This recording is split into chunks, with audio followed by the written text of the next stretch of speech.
അവിടെ നിന്ന് പ്രസംഗിച്ചാൽ വീണ് പോകുന്ന പേടികളുകൊണ്ടാണ് ഞാൻ ഇരുന്നത്. ഇതുകൊണ്ട് ഒരു കുഴപ്പമില്ല, ഇരുന്ന് സംസാരിക്കാൻ പറയുന്നത്. ഞാൻ പള്ളി വിശേഷിച്ച് ചെല്ലുമ്പോൾ ഏറ്റവും ആദ്യമായിട്ട് ഏറ്റവും ആവേശത്തോടെ സൺഡേ സ്കൂൾ മാസ്റ്ററുടെ കാര്യമാണ് ഇവിടെ കേൾക്കുന്നത്. എത്ര കുട്ടികളുണ്ട്, എത്ര അധ്യാപകരുണ്ട്, വിശ്വാസോത്സവങ്ങൾ നടന്നു, ഏതെങ്കിലും സൺഡേ ക്ലാസ്സിൽ മറ്റു കാര്യങ്ങൾ ഉപേക്ഷിച്ചു പോകും. എനിക്ക് വലിയൊരു അപ്രീസിയേഷൻ ഉള്ളത് ഈ ക്ലാസ്സുകാരെല്ലാം കൃത്യമായിട്ട് ഒരു ക്ലാസ്സിൽ എത്ര കുട്ടികളുണ്ട്, എത്ര അധ്യാപകരുണ്ട്, സബ്സ്റ്റിറ്റ്യൂട്ട്സ് എത്രയുണ്ട്, ആ രീതിയിലെല്ലാം വ്യക്തമായിട്ട് ഉത്തരം നൽകാൻ അവർക്ക് സാധിക്കുന്നു. അതുപോലെ അച്ഛൻ്റെ സാന്നിധ്യവും ഇടപെടലുകളും അച്ഛൻ്റെ ടീമിൻ്റെ സാന്നിധ്യവും എല്ലാം ഇടപെടലുകൾ വളരെ ആവേശം കൊള്ളിക്കുന്ന കാര്യമാണെന്നും പള്ളി കമ്മിറ്റിയിൽ നടക്കുന്ന കാര്യമാണ് ഞാൻ പറയുന്നത്. നമ്മുടെ ഏറ്റവും പ്രധാനപ്പെട്ട ഒരു കാര്യമായിട്ട് രൂപത എടുത്തിരിക്കുന്നത് വിശ്വാസ പരിശീലനമാണ്. അതുകൊണ്ടാണ് സമസ്ത മേഖലകളിലും നല്ല അനുഭവസമ്പത്തുള്ള ആളാണ്. ഒരുപാട് പള്ളികളിൽ നിന്ന് പരിചയമുണ്ട്, ഒരുപാട് പൊതുവേദികളിൽ പൊതുവിഷയങ്ങളിൽ ഇടപെട്ട് പരിചയമുണ്ട്. വിശ്വാസം നമ്മൾ ഇതിൻ്റെ എല്ലാം ഇടയിൽ നമ്മൾ സംരക്ഷിക്കുന്നതും നമ്മൾ കൈമാറ്റം ചെയ്യുന്നതുമായ കാര്യമാണ്. നമുക്ക് വെറുതെ കസേരയിൽ നിന്ന് പറയേണ്ട കാര്യമല്ലോ വിശ്വാസ കൈമാറ്റം. കയ്യിൽ എന്തുകൊണ്ടോ അത് ഹൃദയത്തിലുള്ളതായിരിക്കണം. ഹൃദയത്തിലും കയ്യിലുമുള്ളത് മറ്റുള്ളവർക്ക് കൊടുക്കുമ്പോഴാണ് കൈമാറ്റം നടത്തുന്നത്. അങ്ങനെ നമ്മളുടെ പൂർവികരെ ജീവിച്ച വലിയൊരു വിശ്വാസത്തിൻ്റെ സമ്പത്താണ് നമ്മൾ ക്ലാസ്സുകളിലൂടെ കൈമാറ്റം ചെയ്യുന്നത്. പരിശുദ്ധരാവിലെയോ ഈ നാടുകളിലൊക്കെ ആവർത്തിച്ച് പറഞ്ഞ ഒരു കാര്യം, നോ വൺ എഡ്യൂക്കേറ്റ്സ് എലോൺ. ആരും തനിച്ച് വിദ്യാഭ്യാസം കേൾക്കുന്നു. No one educates alone. വിദ്യാഭ്യാസം ഒരു കോൺസ്റ്റലേഷനാണ്, ഒരു കോറൽ പ്രോഗ്രാമാണ്. ആവർത്തിച്ച് പറയേണ്ടതും പാടേണ്ടതും ഒന്നിച്ച് ചെയ്യേണ്ടതുമായ കാര്യമാണ്. ഒരു കുഞ്ഞ് ഒരുപാട് ക്ലാസ് വരുമ്പോൾ വീട്ടിൽ അപ്പൻ്റെയും അമ്മയുടെയും വലിയപ്പൻ്റെയും ഒക്കെ പ്രാർത്ഥനയും കൂട്ടായ്മയും ഒക്കെ കണ്ടാണ് വരുന്നത്. പള്ളിയിൽ നിന്ന് ബാഗിരിക്കുമ്പോഴും അതാണ് അനുഭവിക്കുന്നത്. പിന്നെ ബാഗിന് ശേഷം ക്ലാസ് റൂമിലേക്ക് വന്ന് വിശ്വാസത്തെ കുറിച്ച് കേൾക്കുമ്പോഴും അത് തന്നെയാണ് അനുഭവിക്കുന്നത്. അതൊരു കോറൽ ഫംഗ്ഷനാണ്. No one educates alone. വിശ്വാസം നമ്മുടെ സഭയിൽ നിന്ന് നമ്മൾ സ്വീകരിക്കുന്നതാണ്. അഗസ്തീനോസ് പറഞ്ഞല്ലോ, ഞാൻ സഭയിൽ നിന്ന് എന്ത് സ്വീകരിച്ചുവോ അത് ഞാൻ തിരിച്ച് സഭയ്ക്ക് കൊടുക്കുകയാണ്. എന്താണ് നമ്മൾ സഭയിൽ നിന്ന് സ്വീകരിച്ചത്? അത് സഭയ്ക്ക് തിരിച്ചു കൊടുക്കുന്ന കാര്യമാണ് കാറ്റഗറ്റിക്സ്. അതുകൊണ്ടായിരുന്നു ആദിമസഭയുടെ കാര്യക്കാരെല്ലാം കാറ്റഗറ്റിക്കൽ ഹോമിലീസ്, വിശ്വാസ സംബന്ധമായ പ്രസംഗങ്ങളായിരുന്നു എല്ലാം. അവിടെ തിയോളജിയും മറ്റു വിഷയങ്ങളും മോറൽ സയൻസസും എല്ലാം ഉണ്ട്. അപ്പൊ കാറ്റഗറ്റിക്കൽ ഹോമിലീസ് എന്നുള്ളത് ആ ഒരു കാലഘട്ടത്തിന്റെ ഉപമുദ്രയായി. ആ പ്രസംഗങ്ങളാണ് നമ്മുടെ സൺഡേ സ്കൂൾ ടെക്സ്റ്റുകളിലും കലാകാരങ്ങളിലും ഒക്കെ നമ്മൾ ഉപയോഗിച്ചതും ഉപയോഗിക്കാനായിട്ട് പരിശ്രമിച്ചുകൊണ്ടിരിക്കുന്നതും എല്ലാം. നിങ്ങൾക്കറിയുള്ളതുപോലെ നമ്മൾ 3 നോമ്പിലാണ് ഇവിടെ ജ്ഞാനകേന്ദ്രമായിട്ട് വലിയ ആഘോഷങ്ങൾ നടക്കുന്ന അവസരമാണ് ഇന്നും നാളെയും നാളത്തെ കഴിഞ്ഞു. നമ്മുടെ സാധാരണമായ രീതിയിൽ അവിടെ കാണുന്ന ഒരു കാര്യം ഒരു കപ്പലാണ്. പുറലങ്ങാട് പള്ളിക്കകത്തെ കപ്പല് കണ്ടിട്ടുള്ള പിള്ളേരെ കണ്ടിട്ടുണ്ടോ? പുറലങ്ങാട് പള്ളിക്കകത്തെ കപ്പല് കണ്ടിട്ടുള്ളവർ അധികം പേരിലെങ്കിലും 30 പേരുണ്ട്. പ്രത്യേകത പള്ളിക്കകത്താണ്. കപ്പല് ജലാശയത്തിൽ കിടക്കേണ്ടത് ഉടനെയാണ്. കൊള്ളക്കാട് കപ്പല് പള്ളിക്കകത്താണ്. ആ കപ്പൽ ഓടുന്നത് ആളുകളുടെ കയ്യിലാണ്. നാളെ നേരത്തെ പോയി കാണുന്നതാണ്. സമാനം വലിയൊരു കപ്പല് ആളുകൾ കയ്യിലെടുത്ത് തോളിൽ വെച്ച് പ്രദക്ഷിണമായിട്ട് ഓടുകയും ചാടുകയും ഇല്ല. ലോകത്തിൽ നമ്മുടെ ഈ സ്ഥലത്ത് മാത്രമേ പള്ളിക്കകത്തൊരു കപ്പലും ആ കപ്പൽ വെള്ളത്തിൽ കൂടി അല്ലാണ്ട് ആളുകളുടെ കയ്യിലും തോളിലും ഇരുന്ന് ഓടുന്നതും സുഭദ്രമായി തിരിച്ച് പള്ളിക്കകത്ത് അത് കൊണ്ടുവന്ന് വയ്ക്കുന്നതല്ല.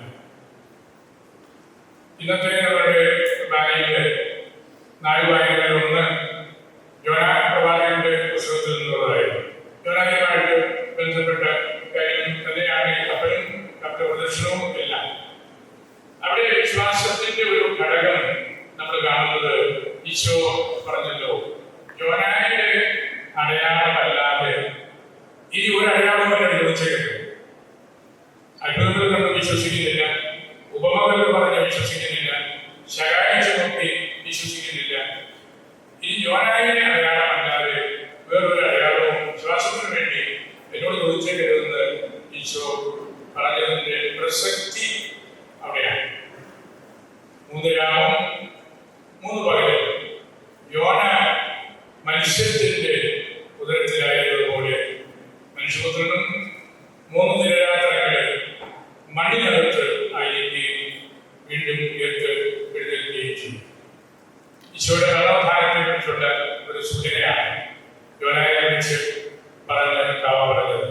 അടിസ്ഥാനപരമായ ഒരു കാര്യമാണ് കർത്താവ് പറഞ്ഞത്. ഇനി ഈ മരണോത്ഥാനം അല്ലാതെ, യോനയ്ക്ക് പറ്റിയ കാര്യമല്ലാതെ, സംഭവിച്ച കാര്യമല്ലാതെ മറ്റൊന്നും ചോദിക്കരുത്, മറ്റൊന്നും എനിക്ക് പറയാനില്ല. യോന പ്രാവ് ഡൗൺ എന്നാണ് യോന തന്നെ എഴുതിയ പുസ്തകമായിരിക്കണം അത് എന്നാണ് കരുതുന്നത്. ചെറിയ ബുക്കാണ്, 4 അധ്യായങ്ങളേ ഉള്ളൂ. വളരെ അനുസരണക്കേട് കാണിച്ചൊരു പ്രവാചകനാണ് യോന. അദ്ദേഹത്തോട് നിനിവേക്ക് പോകാനായിട്ട് ദൈവം പറഞ്ഞു. അദ്ദേഹം നേരെ ഓപ്പോസിറ്റ് ദിശയിൽ താർശീശിലേക്ക് പോയി. നിനിവേ ജാതീയ പട്ടണമാണ്, യോന യഹൂദനാണ്. ജാതീയ പട്ടണത്തിൽ പോയി അവർക്ക് വരാനിരിക്കുന്ന നാശത്തെ കുറിച്ച് അവരെ ഓർമ്മിപ്പിക്കുകയും അവിടെ 40 ദിവസങ്ങൾ അനുദപിച്ച് ഉപവസിച്ച് പ്രസംഗിക്കണമെന്നെല്ലാം പറഞ്ഞു. യോനയ്ക്ക് ഇഷ്ടപ്പെട്ടില്ല. അദ്ദേഹത്തിന് മനസ്സിലായിരുന്നു. അദ്ദേഹം ദൈവത്തിൽ നിന്ന് ഓടി അകലാനായിട്ട് നോക്കി. ആരും അറിയാതെ വലിയൊരു സമുദ്ര തീരത്ത് പോയി ഒരു വലിയ കപ്പലിൽ കയറി അതിന്റെ ഏറ്റവും അടിത്തത്തിൽ പോയി അദ്ദേഹം ഭക്ഷിക്കുകയും പാനം ചെയ്യുകയും ഉറങ്ങുകയും ചെയ്തുകൊണ്ടിരിക്കുകയായിരുന്നു. കുറെ കഴിഞ്ഞ കപ്പല് ഇളകി മറിഞ്ഞ് എല്ലാവരും പാപത്ത് കരഞ്ഞു. എന്താ സംഭവിച്ചത്? കപ്പലിൽ ഒരു കേടുമില്ല. ആളുകൾക്ക് ഒരു ഭയമായി. കപ്പിത്താൻ ഇറങ്ങിക്കൊണ്ട് എല്ലാവരെയും പരിശോധിച്ചു. എല്ലാവരും അവരവരുടെ ദൈവത്തെ വിളിച്ച് അപേക്ഷിക്കുകയാണ്. ഒരാൾ മാത്രം താഴെ പോയി കിടന്ന് നല്ലൊരു ഉറങ്ങുക. കപ്പലിന് പല തട്ടുകളുണ്ട്. ഏറ്റവും താഴത്തെ തട്ടിപ്പോയി ഉറക്കപ്പലിയോട് ഉറങ്ങാം. കപ്പിത്താൻ അദ്ദേഹത്തെ വിളിച്ച് എഴുതിപ്പിച്ചു. പറഞ്ഞു, താൻ ഏത് മതമാണ്? ഞാൻ സമുദ്രത്തിലിരിക്കുന്ന ദൈവത്തെ വിശ്വസിക്കുന്ന ആളാണെന്നെല്ലാം പറഞ്ഞു. പക്ഷേ കപ്പല് ശാന്തമാകുന്നില്ല. ഇതിന്റെ കാരണം കണ്ടുപിടിക്കാൻ അവർ കുറിയിട്ടു. കുറിയിട്ടപ്പോൾ ഈ യോന കാരണമാണ് ഈ കപ്പൽ ഇളകി മറിയുന്നതെന്ന് അവർക്ക് തെളിഞ്ഞു. അപ്പോൾ ഇവരെ പിടിച്ച് അദ്ദേഹത്തെ വലിയ ജലാശയത്തിലേക്ക് കയറിച്ചു. എറിഞ്ഞപ്പോൾ വലിയൊരു തിമിംഗലം പായപ്പെട്ടുണ്ടായിരുന്നു. അതിന്റെ വായിലാണ് കഴിയുന്നത്. അവിടെയാണ് 3 ദിവസങ്ങളൊക്കെ കഴിഞ്ഞുകൂടിയത്. വേദപണ്ഡിതന്മാര് പറഞ്ഞിട്ടുണ്ട്, ഈ യോനായുടെ ഹിപ്പോക്രസി കാരണം ഈ തിമിംഗലത്തിന് വയറുകാരുണ്ട്. ഇദ്ദേഹം ദൈവത്തിൽ നിന്ന് ദൈവത്തോട് ഇത് പറഞ്ഞിട്ട് വേറെ ശക്തിയിലേക്ക് പോകുന്നതാണ്. അത് ഈ മത്സ്യത്തിന് പോലും തരാനായിട്ട് പറ്റിയില്ല. അത് കരയിൽ കൊണ്ട് ഛർദ്ദിച്ചിട്ടു. ഛർദ്ദിച്ചതിനെ കുറിച്ച് സഭയുടെ രാജന്മാരെ പറഞ്ഞിട്ടുണ്ട്. ഇദ്ദേഹത്തെ ഇളകി മറിയുന്ന ആ തീരത്തു നിന്ന് ഒരു ഉറപ്പുള്ള ഒരു സ്ഥലത്തേക്ക് കൊണ്ട് ഛർദ്ദിച്ചു. ഭൂമി ബർമ്മയാണ്. ഈ ഉറപ്പുള്ള സ്ഥലമാണ് വിശ്വാസം, വിശ്വാസ പരിശീലനം, ആ ശക്തി, ആ മേഖല. ഉറപ്പുള്ള സ്ഥലത്ത് കിടന്നപ്പോൾ ദൈവം ഒന്നുകൂടെ അദ്ദേഹത്തെ വിളിച്ചു. എഴുന്നേൽക്കും തിന്മയിലേക്ക് പോയി. അവിടെ ചെന്ന് പോകാൻ വേണ്ടി മനസ്സിലായിരുന്നു. ദൈവത്തോട് കോപിച്ചു. ഞാൻ പറഞ്ഞു, നീ വളരെ കരുണയുള്ളവരാണെന്ന് എനിക്കറിയാം. നിന്റെ കൂട്ടത്തിൽ പോയാൽ എൻ്റെ അഡ്രസ് പോകും. എനിക്ക് എതിരിക്കാനുള്ളതാണ് എൻ്റെ സ്വഭാവം. എനിക്ക് നിന്നെ ഇഷ്ടമല്ല. നീ കരുണവാനാണെന്ന് എനിക്ക് കൃത്യമറിയാം. അതുകൊണ്ട് നീ എന്നെ പഠിക്കും എന്നിട്ട് പറഞ്ഞാൽ അദ്ദേഹം കേട്ട് പോയി. അവിടെ ചെന്ന് പ്രസംഗിച്ചു. പിന്നീട് എല്ലാവരും മനസ്സാന്തരപ്പെട്ടു. ആ മനസ്സാന്തരത്തിന്റെ ഒരു കഥ വിശ്വാസത്തിൽ നമുക്കുണ്ടാകേണ്ട അടിത്തറ. രാജാവും കച്ചേരിയും വിശ്വാസികളും മുഴുവനും 1 ലക്ഷത്തിലും ആളുകളുണ്ട്. അവിടെയുള്ള ആടുമാടുകൾ, കന്നുകാലി, കുതിര തുടങ്ങിയ എല്ലാ ജീവജാലങ്ങളും ചാക്കൊടുത്ത് ചാരത്തിൽ നിന്ന് പ്രാർത്ഥിച്ചു. അതാണ് ഒരു ഉപവാസത്തിന്റെ ഐഡന്റിറ്റി. നമ്മൾ നിവേദിക്കാനുള്ള പ്രാർത്ഥന നാളെ തുടങ്ങിയാൽ ആഘോഷമായിട്ടുള്ളത് ഇന്ന് തുടങ്ങും. നമ്മൾ ഈ ഒരു ഇതിന്റെ പഴയ ടെക്സ്റ്റ് പുനരുദ്ധരിച്ച് നമ്മളങ്ങനെ പ്രാർത്ഥിക്കുകയാണ്. അവരെല്ലാവരും ഒന്നിച്ച് മൃഗങ്ങളോടുകൂടെ അവിടെ രാജാവ് പറഞ്ഞു, എല്ലാവരും ഒരേ വസ്ത്രം ധരിക്കണം, എല്ലാവരും ഒരേ പോലുള്ള ചാപ്പിടണം, ഈ ദിവസങ്ങളെല്ലാം പ്രാർത്ഥിക്കണം. അങ്ങനെ പ്രാർത്ഥിച്ചപ്പോൾ അവിടെ എല്ലാവരും മനസ്സിലാക്കി. അതാണ് നമുക്ക് ആ പുസ്തകം തരുന്ന വലിയൊരു പാഠം. എല്ലാവരും മനസ്സാന്തരപ്പെടും, മൃഗങ്ങൾ ഉൾപ്പെടെ. എങ്ങനെയാണ് പ്രാർത്ഥിച്ചപ്പോൾ അത് ഇഷ്ടപ്പെടാതെ പോയ ഏക ആള് ഈ പ്രവാചകനാണ്. നേരത്തെ പറഞ്ഞിരുന്നു, ദൈവം എനിക്കറിയാം, എന്നെ കൊണ്ട് ഇതിനാണ് ഈ കഷ്ടപ്പാടെല്ലാം നടത്തുന്നത്. ജോനായെ ഇഷ്ടപ്പെട്ടില്ല. ജോന വളരെ കോപിഷ്ഠനായിട്ട് ഇരിക്കുന്നതാണ് പുസ്തകത്തിന്റെ അവസാന ഭാഗം. അങ്ങനെ ഇരുന്നപ്പോൾ ദൈവത്തിലൊരു ചെടി അവിടെ കൊണ്ടുവന്ന് സ്ഥാപിച്ചു, വെരുവിടാതിരിക്കാൻ. കുറെ മണിക്കൂർ കഴിഞ്ഞപ്പോൾ ഒരു പുഴു വന്ന് ആ ചെടി തിന്ന് മറിച്ചിടുകയാണ്. അപ്പോൾ അതിന് വീണ്ടും ദൈവത്തോട് കോപിച്ചു. അപ്പൊ ദൈവം ചോദിച്ചു, നീ എന്തിനാണ് എന്നോട് കോപിക്കുന്നത്? ഈ 1 ലക്ഷത്തിൽ പരം ആളുകൾ അവിശ്വാസികളായിട്ട് അശുദ്ധമായ ജീവിത രീതിയിൽ വളരെ ഇമ്മോറലായിട്ടുള്ള കാര്യങ്ങളിലൊക്കെ പോയപ്പോൾ നിനക്കൊരു വേദനയില്ലായിരുന്നല്ലോ. നിനക്കൊരു മരം, ഒരു തണൽ നിന്ന മരം കേടായപ്പോൾ നീ എന്നോട് ചൂടാവുകയാണ്. അപസ്വരനെ അവസാനിക്കാം. നമുക്ക് പലപ്പോഴും അതാണ്, നമുക്ക് കിട്ടുന്ന ചെറിയ ചെറിയ തണലുകൾ അത് ഉപേക്ഷിക്കേണ്ടി വരുമ്പോൾ നമ്മൾ ചൂടാവുകയാണ്. നമുക്ക് എതിർപ്പാണ്, അല്ലെങ്കിൽ ഇഷ്ടക്കേടാണ്. അത് നൈമിഷികമായ കാര്യമാണ്. ആ മരവും കാര്യങ്ങളൊക്കെ അടിസ്ഥാനപരമായ കാര്യങ്ങളും ജനങ്ങളും വിശ്വാസവുമാണ്. അതിലേക്ക് നമ്മുടെ ചർച്ചയെ നല്ലപോലെ കൊണ്ടുവരാതെ പാഷൻ റിയാലിറ്റീസിൽ നമ്മൾ കിടന്ന് കറങ്ങി അത് ഇഷ്ടപ്പെടാതെ വരുമ്പോൾ നമ്മൾ ജീവിതത്തോട് ദേഷ്യപ്പെടുന്നു. ഭൂമിയിൽ ഞാൻ നേരിട്ട് കേട്ടതാണ്. ഞങ്ങൾ പഠിക്കുന്ന കാലത്ത് അന്ന് വെള്ളിപ്പിതാവ് പറഞ്ഞു, അവിടെയുള്ള കന്നുകാലികൾ പോലും മനഃശാസ്ത്രപ്പെട്ടല്ലോ, ഈ പ്രവാചകൻ മാത്രമേ മനഃശാസ്ത്രപ്പെടാത്തത്. അദ്ദേഹം ദേഷ്യപ്പെട്ടിരിക്കുകയാണ്. അതാണ് പലപ്പോഴും നമ്മുടെ ഈ അവസ്ഥ. ശരിക്കുള്ള മാനസാന്തരം സംഭവിച്ചാലേ വിശ്വാസത്തിന്റെ മേഖലയിലേക്ക് കടന്നു വരാൻ നമുക്ക് പറ്റുകയുള്ളൂ. ആധുനിക കമ്മ്യൂണിക്കേഷൻസ് ആ പുസ്തകത്തിൽ പറയാറുണ്ട്. ആ പുസ്തകത്തിന്റെ ലാസ്റ്റ് ചാപ്റ്റർ എഴുതിയിട്ടില്ല. ജോനാഥനെയാണ് എഴുതിയെങ്കിലും ലാസ്റ്റ് ചാപ്റ്റർ ഇല്ലാത്ത ഏക പുസ്തകമാണ് ജോനായ പുസ്തകം. കാരണം അതൊരു ലെജൻഡറി ആയിട്ട് അതാണ് വീണ്ടും വീണ്ടും നമ്മൾ പറയുകയും വായിക്കുകയും വ്യാഖ്യാനിക്കുകയും സംസാരിക്കുകയും ചെയ്യേണ്ട കാര്യമാണ് ലജൻഡാറിക എന്ന് പറയുന്നത്. ഒരുപക്ഷെ നമ്മൾ ഓരോരുത്തരുമായി റെക്കൺസൈൽഡാകാൻ പ്രയാസപ്പെട്ട് നിൽക്കുന്നത്, ദൈവവചനം കേട്ട് അത് വ്യാഖ്യാനിക്കാൻ പ്രയാസമുള്ളവരായിരിക്കുന്നത്, അല്ലെങ്കിൽ നമുക്ക് എതിർപ്പോടുകൂടി നമ്മൾ ദൈവവചനം പറയുകയും പ്രവർത്തിക്കുകയും ചെയ്യുമ്പോൾ നാം ഓരോരുത്തരുമാകുന്ന ജോനാമാര് അവരുടെ ജീവിതം വഴി അപ്പൻഡിക്സായി കൊടുക്കേണ്ട അധ്യായമാണ് അതിന്റെ ലാസ്റ്റ് അധ്യായം എന്ന് ആധുനിക വേദശാസ്ത്രികൾ പറയുന്നതിലും അർത്ഥമുണ്ടെന്ന് വിചാരിക്കുന്നു. നിങ്ങൾ ചെയ്യുന്ന വലിയൊരു സേവനം മതാധ്യാപകരുടേത് അതാണ്. നിങ്ങൾ ഓരോരുത്തരും ആ പുസ്തകത്തിന്റെ ലാസ്റ്റ് ചാപ്റ്ററാണ്. നിങ്ങളുടെ ജീവിതം വഴി, നിങ്ങളുടെ വിശ്വാസം വഴി, നിങ്ങളുടെ ആഴമായ ജീവിത സമർപ്പണം വഴി കുട്ടികൾക്ക് ഈശോയെ പകർന്നു കൊടുക്കുന്ന കാര്യം. ഞാൻ ഈ നാളുകളിൽ സിറ്റിക്ക് പോയപ്പോൾ കണ്ട ഒരു പ്രത്യേകത മാഷ്മാർ പറയുന്നത്, സൺഡേ സ്കൂളിൽ കുട്ടികളുടെ ആദ്യം പഠിക്കുമ്പോൾ അവർ ഓരോ ദൈവവചനം പറഞ്ഞാണ് അവരത് പ്രസന്റ് പറയുന്നത്. എനിക്ക് വലിയ സർപ്രൈസ് ആയിട്ട് എന്ത് നല്ലൊരു കാറ്റഗറ്റിക്കൽ മെത്തേഡാണ്. ഓരോ കുട്ടിയുടെയും പേര് വിളിക്കുമ്പോൾ ഓരോ ദൈവവചനം പറഞ്ഞ് പ്രസന്റ് എന്നുള്ള ആ കാര്യം അവതരിപ്പിക്കുക. അതൊക്കെയാണ് നമുക്ക് ഈ മേഖലയിലേക്ക് വരുന്ന വളരെ ശ്രദ്ധേയമായിട്ടുള്ള വളർച്ച. 10, 50, 100 ദൈവവചനങ്ങൾ കാണാൻ പഠിച്ച കുട്ടികളുണ്ട്. ഞാൻ പറഞ്ഞിരിക്കാം. അപ്പൊ ഞാൻ പറഞ്ഞു, എന്റെ മോനെ എല്ലാവർക്കും നമുക്ക് പൊതുയോഗത്തിന് 1.5 മണിക്കൂറേ ഉള്ളൂ. നീ 1 മണിക്കൂർ ദൈവവചനം പറഞ്ഞാൽ ബാക്കി ആർക്കും മനുഷ്യന്റെ വചനം പറയാൻ പറ്റില്ലല്ലോ. അങ്ങനെയൊക്കെ പറഞ്ഞാൽ തട്ടിമുട്ടി സമയം ലാഭിച്ചെടുക്കുക. കുട്ടികളിൽ വലിയൊരു ആവേശം ഈ കാറ്റഗറ്റിക്കൽ ക്ലാസ്സുകൾ കിട്ടുന്നുണ്ട്. അച്ഛന്മാർ നല്ലപോലെ ശ്രദ്ധിക്കുന്നുണ്ട്. അധ്യാപകർ അതിന് വേണ്ട നൂതനമായ ചിന്തകളും പ്രവർത്തന ശൈലികളും ഒക്കെ കൊടുക്കുന്നു. നിരന്തരമായി നമ്മൾ പഠിപ്പിക്കണം, പറയണം.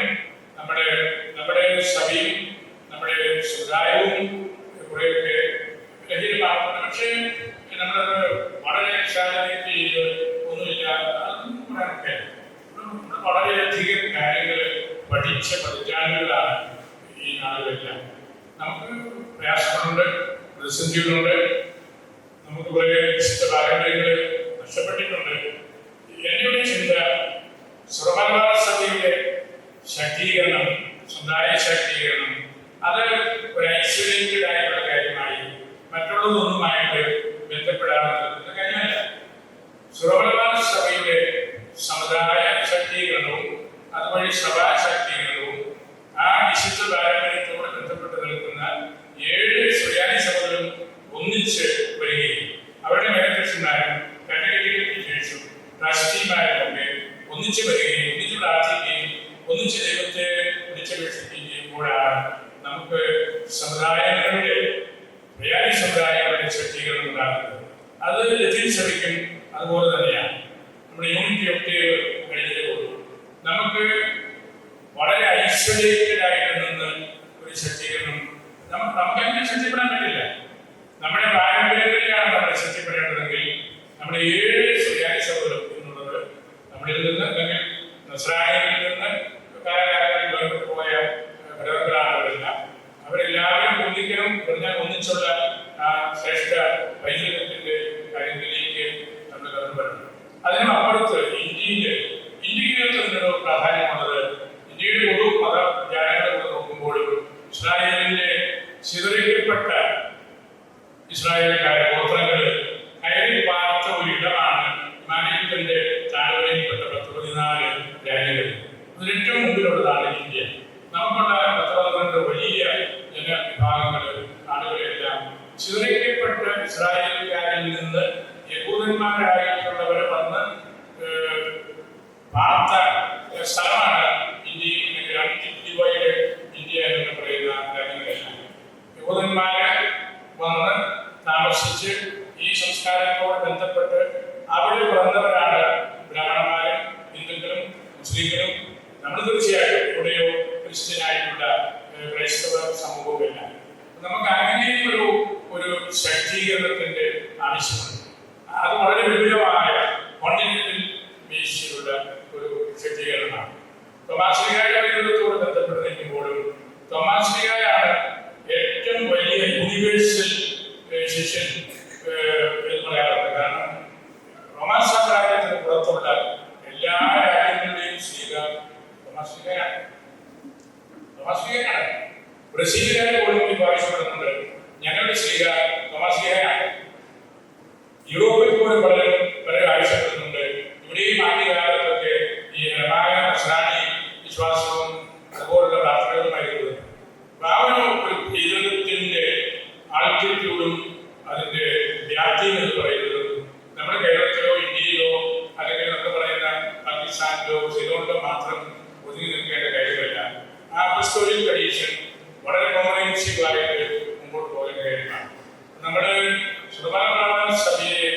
ശക്തീകരിക്കണം എന്ന് പറയുമ്പോൾ നമ്മുടെ ഗ്രാമത്തെ അംഗബലം പറയുന്നു, അല്ലെ നമ്മൾ പണിയെടുക്കുന്നില്ല, നമുക്ക് മൈഗ്രേഷൻ പോകുന്നുണ്ട്, ഇതൊക്കെ നിൽക്കുമ്പോഴും വളരെ വ്യാപകമായ ഫൗണ്ടേഷനിലായിട്ടുള്ള കാഴ്ചപ്പാടിലേക്കൂടെ നമ്മൾ എത്തണം.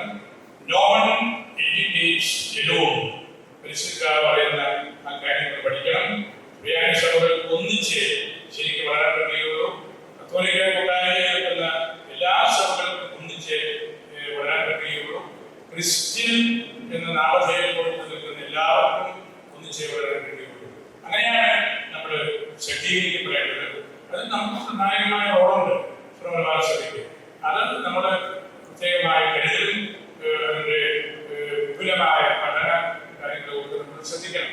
നമ്മളങ്ങനെയാണല്ലോ വിദ്യാഭ്യാസത്തിന്റെ ആദ്യ കൺസൾട്ടി ശാസ്ത്രമാണ് വന്നപ്പോഴും അച്ഛൻ്റെ നേതൃത്വത്തിൽ വിപുലമായ പഠനങ്ങൾ നമ്മളതേക്കുറിച്ച് നടത്തി. പണ്ടേ സ്കൂൾ വിദ്യാർത്ഥികളുടെ സിറ്റുവേഷന്റെ ആശ്രമ കൗൺസിലെല്ലാം. കാരണം നമ്മുടെ കോമൺ വൈദ്യന്മാർ അതിലാണ് നമ്മൾ സജ്ജീകരിക്കപ്പെടേണ്ടത്. അതുകൊണ്ട് വിശ്വാസപരമായ കാര്യങ്ങളുമായിട്ട് ബന്ധപ്പെട്ട് ഇവിടെ അധ്യാപകരും കുട്ടികളും വൈദികരുമെല്ലാം ഒന്നിക്കുമ്പോൾ അത് വളരെ ആഴപ്പെട്ട കാര്യമാണ്. ഫൗണ്ടേഷനിലായിട്ടുള്ള കാര്യങ്ങൾ നമ്മൾ പഠിക്കണം. ആർക്കും കീഴ്പ്പെടുത്താൻ പറ്റാത്ത ഒറിജിനൽ വൈദ്യമുള്ള സഭയാണ് നമ്മൾ നസ്രാണികൾ. ചിതറിക്കപ്പെട്ട നസ്രാണികൾ ബലഹീനമാകുന്നുണ്ട്. ചിതറിക്കപ്പെടുന്ന സാംസ്കാരിക രംഗങ്ങളും രാഷ്ട്രീയ സംവിധാനങ്ങളും എല്ലാം അങ്ങനെയാണ്. പിളർന്ന് നമ്മൾ തടയുകയാണ്. അത് സഭയാണെങ്കിലും സാംസ്കാരിക സംഘടനകളാണെങ്കിലും രാഷ്ട്രീയ പാർട്ടികളാണെങ്കിലും പിളർന്ന് തളർന്ന് ആർക്കും വേണ്ടാത്ത ശക്തിയായി പോവുകയാണ്. നമ്മൾ നസ്രാണികളെല്ലാം ഒന്നിച്ച് നിന്നിരുന്നെങ്കിൽ എന്ത് വലിയ ശക്തിയാകുമായിരുന്നു. ആരും നമ്മുടെ ഈ കൂട്ടത്തെ സഭാ സമൂഹത്തെ അന്വേഷിച്ചു വരുമായിരുന്നു. ഇപ്പൊ എന്താണ് ആർക്കും വേണ്ടാത്ത ബലഹീനമായ കാര്യങ്ങളായിട്ട് കീറിക്കുറിഞ്ഞു കിടക്കുകയാണ്. അവിടെയൊക്കെ നമ്മൾ അധ്യാപകരായിരിക്കുന്നവരും സ്കൂളിൽ പഠിക്കുന്നവരും കോളേജിൽ പഠിക്കുന്നവരും നല്ല വിശ്വാസപ്രദമായ ആളുകളാണ്. നിങ്ങൾക്ക് നിർണായകമായ ഒരു റോള് നമ്മുടെ ഈ സമൂഹത്തെ ശക്തിപ്പെടുത്താനുണ്ട്, ബലപ്പെടുത്താനുണ്ട്. അതുവഴി നമ്മുടെ സംസ്കാരവും നമ്മുടെ രാഷ്ട്രീയവും നമ്മുടെ രാജ്യവും ശക്തിപ്പെടും എന്നുള്ളതാണ് എൻ്റെ നിലപാട്. നിങ്ങൾ ശ്രദ്ധിച്ച് കേട്ടതിന് വളരെ സന്തോഷമുണ്ട്. കുട്ടികളും മുതിർന്നവരും ഒക്കെ ഈ ഉച്ചസമയത്ത് ഞാൻ വിചാരിച്ചു ഒഴിപ്പോകുന്ന രീതിയാണ്. നിങ്ങൾ ശ്രദ്ധിച്ചതുകൊണ്ടാണ് ഞാൻ സംസാരിച്ചത്. വളരെ വലിയൊരു കുടിവരവാണിത്. പലായന്റെ ഹൃദയഭാഗത്താണ് നമ്മൾ ഇരിക്കുന്നത്. പലായന്റെ ഹൃദയത്തിലുള്ള വിഷയവുമാണ് നമ്മൾ സംസാരിക്കുന്നതും കൈമാറ്റം ചെയ്യുന്നത്. നമുക്ക് വിശ്വാസമുണ്ടെങ്കിൽ മാത്രമേ ഇതെല്ലാവരും പാവപ്പെട്ടവരെ അവഗണിക്കുന്നത് ദൈവത്തെ അവഗണിക്കുന്നത് തുല്യമാണ്. കഴിഞ്ഞ ക്രിസ്തുവിന്റെ ദേവാലയം പറഞ്ഞതാണ്, പാവപ്പെട്ടവരെ അവഗണിക്കുന്നത് ദൈവത്തെ അവഗണിക്കുന്നത് തുല്യമാണ്. അതേ തുടർന്ന് നമ്മൾ പറഞ്ഞു, നമ്മുടെ സഭയിലെ ഒരു അൺഡിവൈഡഡ് ട്രഡീഷനാണ് നമ്മളുടെ ഈ പാവങ്ങളോടുള്ള സ്നേഹം. പാവങ്ങളോടുള്ള സ്നേഹം വേദപുസ്തകത്തിൽ പറയുന്നുണ്ടല്ലോ, ദരിദ്രർ എന്നും നമ്മുടെ കൂട്ടത്തിലുണ്ട്. അൺഡിവൈഡഡ് ആയിട്ടുള്ള ഒരു ട്രഡീഷൻ പാവപ്പെട്ടവർ നമ്മുടെ കൂട്ടത്തിലുള്ളതാണ്. മാതാപിതാക്കളെ ഹൈലൈറ്റ് ചെയ്തു. നമ്മൾ മറ്റ് വിഷയങ്ങളെല്ലാം അൺഡിവൈഡഡ് ആയിരിക്കുമെന്ന് പറഞ്ഞ് ഒന്നും പറയുമ്പോഴും നമ്മൾ ശക്തമായിട്ട് പറയേണ്ടത് ഒരിക്കലും പിരിഞ്ഞു പോകാത്ത ട്രഡീഷനും ഈ പാവപ്പെട്ടവരാണ്. അത് പ്രിവിലേജിയും പൗപ്പരും മാതാപിതാക്കൾ ആ പുസ്തകത്തിലെല്ലാം പറഞ്ഞു. ആ പ്രിവിലേജ് നമ്മൾ ഉപയോഗിക്കും. ആ പ്രിവിലേജ് ഉപയോഗിച്ച് 100 വീട് പണിത ആളാണ് ഈ പ്രിവിലേജാണ് ഉപയോഗിച്ചത്. 100 വീട്. അതിലൊരു മുഖ്യ ഭാഗവും ഞാനോട് കൂടിയാണ് ഉന്നയിച്ചത്. അങ്ങനെ നമ്മൾ സജീവമായിട്ട് ഇടപെടുമ്പോഴാണ് സമുദായം ശക്തിപ്പെടുന്നത്, സഭ ശക്തിപ്പെടുന്നത്. സഭയും സമുദായവും വ്യത്യാസമുണ്ട്, പക്ഷേ രണ്ട് കാര്യങ്ങൾ. ഒരു അമ്മയുടെ ഹൃദയത്തിലുള്ള കുഞ്ഞിനെ പോലെയാണ് സഭയും സമുദായവും നടക്കുന്നത്. പള്ളിയും വിശുദ്ധ കുർബാനയും പോലെയാണ് സഭയും സമുദായവും നടക്കുന്നത്. സഭ വേണ്ട, സഭയുടെ വിശ്വാസത്തിന്റെ കാര്യമില്ല എന്ന് പറഞ്ഞ് സമുദായത്തെ ശക്തിപ്പെടുത്താൻ നമുക്ക് കൊണ്ടില്ല. അങ്ങനെ ഒരു സമുദായം ശക്തിപ്പെട്ടിട്ട് കാര്യമില്ല. അതുകൊണ്ട് ഇത് ഇന്റഗ്രേറ്റഡ് ആയിട്ട് പോകുന്ന കാര്യമാണ്. നമ്മുടെ രീതിയിൽ പോകരുത്. നമുക്ക് നേർവഴിയിലൂടെ നടക്കണം. അപ്പോഴാണ് നമുക്ക്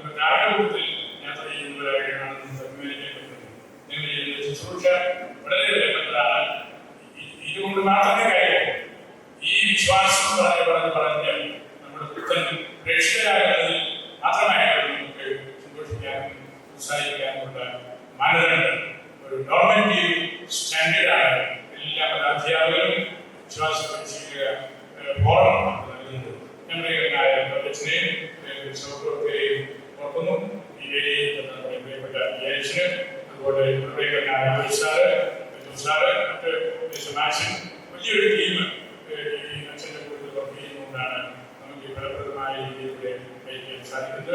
വലിയ സന്തോഷമുണ്ട് നിങ്ങളുടെ കൂടുതലായിരിക്കാൻ സാധിച്ചത്. അച്ഛനെയും നിങ്ങളെല്ലാവരെയും ദൈവത്തിൽ സൂക്ഷിക്കുന്നു.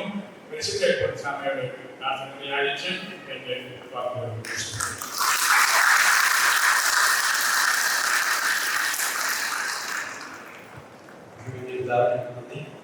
അടുത്തതായി വിവിധ